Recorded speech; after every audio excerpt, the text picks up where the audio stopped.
वो एक हार की खामोशी जैसा था। 3 वर्षों तक उनके साथ चलने वाला, प्रेम करना सिखाने वाला, अब मर चुका था। सब कुछ समाप्त हो गया। उन्होंने सोचा, यदि एक नेता मर जाता है तो उसकी शिक्षाएं भी मर जाती हैं। यही दुनिया का नियम है। उनकी आशा एक बड़े पत्थर से बंद कब्र की तरह अंधेरे में पड़ी थी। दुख में चल रही मरियम के मन में एक प्रश्न था। उस बड़े पत्थर को हमारे लिए कौन हटाएगा? हमारे जीवन के बड़े दुख और चुनौतियां भी उसी पत्थर की तरह होती हैं। जब हम सोचते हैं कि हमारी शक्ति से उन्हें हिलाया नहीं जा सकता और हम रुक जाते हैं, तभी दिव्य हस्तक्षेप शुरू होता है। कब्र का द्वार, पत्थर हटाया जा चुका था, अंदर शरीर नहीं था। मरियम ने वहां एक खाली कब्र देखी। मसीहियत किसी मृत्यु की श्रद्धांजलि नहीं है, ये एक विजय का उत्सव है। पत्थर इसलिए नहीं हटाया गया था कि यीशु बाहर आएं, बल्कि इसलिए कि संसार अंदर जाकर देखे कि वो वहां नहीं है।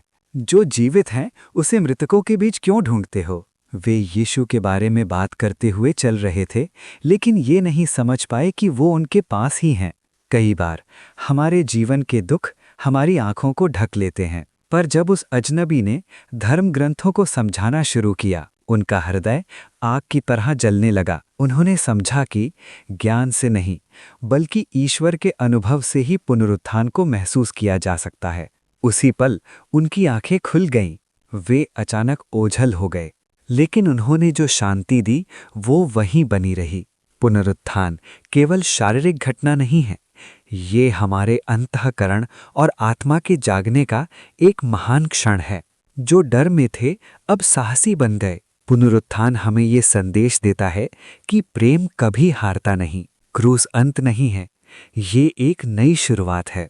यीशु का पुनरुत्थान केवल इतिहास की एक घटना नहीं है, ये इस बात का वचन है कि हर इंसान के भीतर की अच्छाई और सच्चाई कभी नहीं मरती, चाहे अंधेरा कितना भी गहरा क्यों न हो।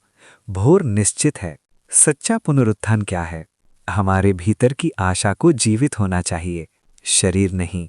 आत्मा ही सच्ची जीवन शक्ति है। चमत्कार और अद्भुत बातें हर दिन हर पल होती रहती हैं। हमारी हर सांस एक सच्चे पुनरुत्थान का प्रमाण है। हर कोई गरीबी में रहे, ये ईश्वर की इच्छा नहीं है। इस जीवन में उच्च स्थिति में, महान स्तर पर सम्मानित और गरिमापूर्ण जीवन जीना ही ईश्वर की इच्छा है। क्या आप पुनर्जीवित हो चुके हैं?